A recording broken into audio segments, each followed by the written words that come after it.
Hoy vamos con una de las obras más conocidas, versionadas, parodiadas, imitadas y, por qué no decirlo, también malinterpretadas. Damas y caballeros, Romeo y Julieta.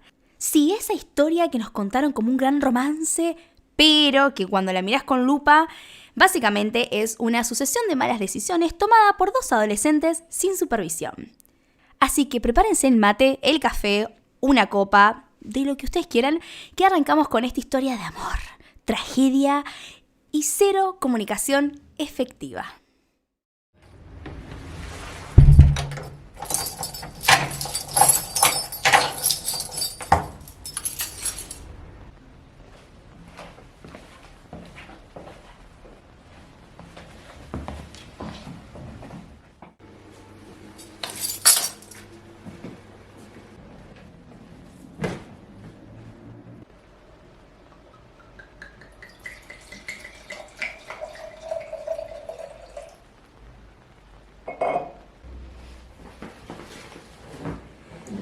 Ahora sí, contame, ¿qué te pareció la obra? Esto es Cenita Pofunción, conducido por Irina Petrisak, el podcast sobre teatro de Euforia Producciones. Pero primero, antes que nada, para quienes no saben, ¿quién es? O quién fue, mejor dicho, William Shakespeare. Él fue un escritor inglés que vivió entre 1564 y 1616 y escribió algunas de las obras más influyentes de la historia. Autor de tragedias como Macbeth, Hamlet, Otelo, o incluso también comedias como Sueño de una noche de verano y también dramas históricos como el de Ricardo III. Pero Romeo y Julieta es probablemente la obra más popular de todo el repertorio shakespeariano. ¿El motivo? Claramente amor eterno, peleas familiares, muertes inesperadas y un final que te deja pensando.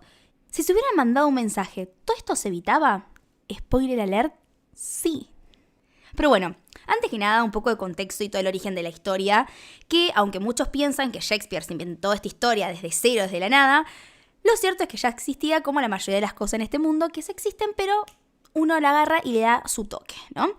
Se inspiró en un poema narrativo llamado The Tragical History of Romeo and Juliet de Arthur Brooke, publicado en 1562.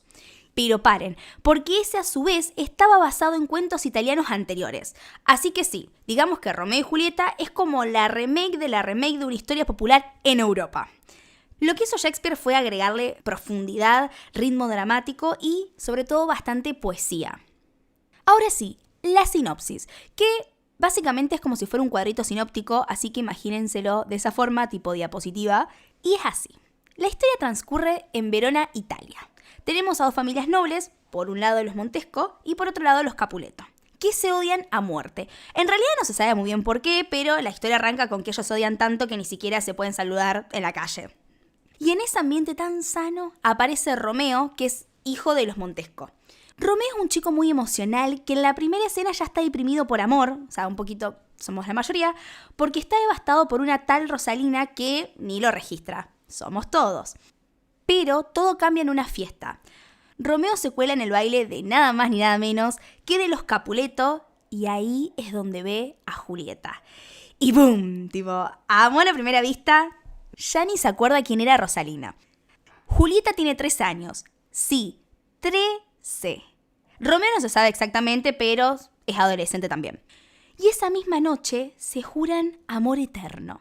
A la mañana siguiente ya están casados en secreto por el fraile Lorenzo, porque nada dice relación saludable como casarte en menos de 24 horas con alguien que acabas de conocer y que encima es parte de la familia rival. Pero claro, todo se complica, gente. Primero, Romeo mata al primo de Julieta, Tebaldo, en una pelea. Lo destierran. Julieta se queda sola y su familia le quiere imponer otro matrimonio. El fraile le da una poción para simular su muerte. Romeo no recibe bien el memo y cree que Julieta murió. Va a su tumba, se suicida y ella se despierta, lo ve muerto y también se mata. Y pensar que todo esto se habría evitado con una simple «estoy viva, no tomé nada raro, espérame». Si Romeo y Julieta fuese una marca registrada, sería millonaria. Tiene más versiones que Batman y algunas de las más icónicas son Zeffirelli de 1968, es un clásico con una estética renacentista, actores jóvenes y unos vestuarios de época y un lenguaje mucho más accesible. Después está mi favorita, de la cual hablamos en otro episodio de este programa, que es la de Baz Luhrmann de 1996. Es la famosa Romeo y Julieta, protagonizada por Leonardo DiCaprio y Claire Danes. Verona Beach, armas en vez de espadas, música noventosa y una apuesta visual desbordada. Después hay una que para mí es muy graciosa, que es Gnomeo y Julieta de 2011. La historia es con gnomos de jardín, es buenísimo. Sí, alguien dijo, pongamos gnomos en lugar de humanos y hagamos una comedia romántica. Después a nivel local, en lo que es el teatro argentino, hubo versiones tangueras, adaptaciones inclusivas, intervenciones escolares e incluso una apuesta en la que los Capuleto eran fans de Boca y los Montesco de River. Esa me pareció excelente. Aparte, no hay nada más Montesco y Capuleto en Argentina que River y Boca. Pero bueno, a todo esto, ¿cuál es el verdadero mensaje que nos quiso dejar Shakespeare? Él, como buen dramaturgo del Renacimiento, planteaba dilemas humanos. El amor, el odio, la impulsividad, el destino. Pero hoy podríamos leer el mensaje de varias formas. Primero podemos decir que el amor verdadero no siempre es racional, que la violencia heredada entre familias lo único que deja es dolor, no tomar decisiones definitivas bajo emociones intensas, esa es muy importante, y por el amor de Shakespeare, no confíes en frailes que hacen experimentos con pociones raras, otra mucha muy importante.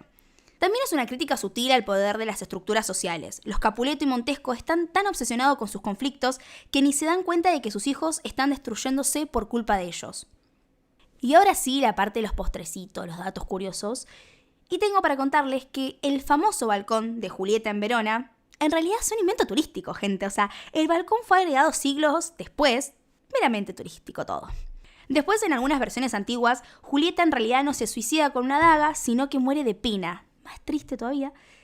En el siglo XVII, algunas puestas de la obra le cambiaban el final porque al público no le gustaban las tragedias. ¿Una versión con final feliz? ¡Claro! El multiverso ya existía desde el teatro, gente. Y así termina nuestra travesía por el universo intenso, apasionado y levemente descontrolado de Romeo y Julieta. Una historia que sobrevive al tiempo, a las traducciones, a las adaptaciones con gnomos y que nos sigue haciendo pensar en lo absurdo, lo profundo y lo peligrosamente rápido que puede ser el amor adolescente. Esto fue todo por este episodio. Gracias por escucharnos y nos vemos la próxima en otra cenita pofunción. Y recuerden ver más teatro, que el arte siempre sana, refleja y hace reflexionar. Pues como dijo la genia de Marta Minujín, arte, arte, arte. Besos, descansen y viva la vida. Cenita pofunción. Conducción y guión, Irina Petrisac. Edición, Leandro Blanco. Diseño gráfico, Lisandro Vergallo. El podcast sobre teatro de Euforia Producciones. Con Romeo y Julieta a mí me pasa que me acuerdo que la vi en el colegio secundario. De hecho, cuando estaba en la primaria, bueno, entraba al colegio secundario y leías Troya, Romeo y Julieta. Yo quería Troya, me tocó Romeo y Julieta. La leí por la mitad, si soy sincera, así que me fue como más o menos ahí en la prueba. Pero después resulta que hice el musical en la escuela de comedia musical donde iba Venado Tuerto y ahí descubrí la versión original, que es francesa, o sea, después Broadway la hace. Y me pareció genial, porque los franceses no solo que en el teatro la puesta era excelente, sino que tenían videoclips. O sea, por ejemplo, una canción que se llama Los Reyes del Mundo, obviamente en francés, y tenían un videoclip. O sea, era el Romeo, que me acuerdo que tenía un pelo largo con los otros personajes, y iban caminando, cantando, na, na, na, na, na, na. No, era excelente, era digno de un video de MTV. Y después me acuerdo que en el congreso, donde trabajamos Romeo y Julieta, me acuerdo que en 3 días hicimos más o menos 20 personas, montamos la canción de Verona y terminamos en un andamio. O sea, hacíamos 4 canciones de este musical y nos paramos en andamio. Era excelente. Habíamos conseguido tipo vestuario rojo y azul para los Montescos Capuleto. No.